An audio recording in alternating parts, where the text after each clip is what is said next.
اینجا طویله آولی بزرگ گوسفندان، درختان سیب، غرق میوه است. ببینید چه حاصل بسیار بسیار عجایبی دارند این درختان.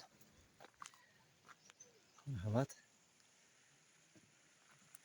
از نزدیک نمایش میدیم. آنجا هم درختان سیب.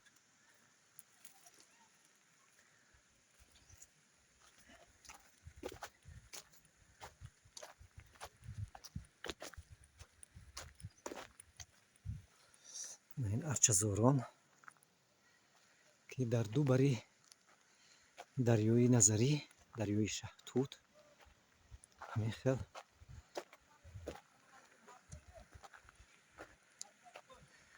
درختزاران طول کشیدند.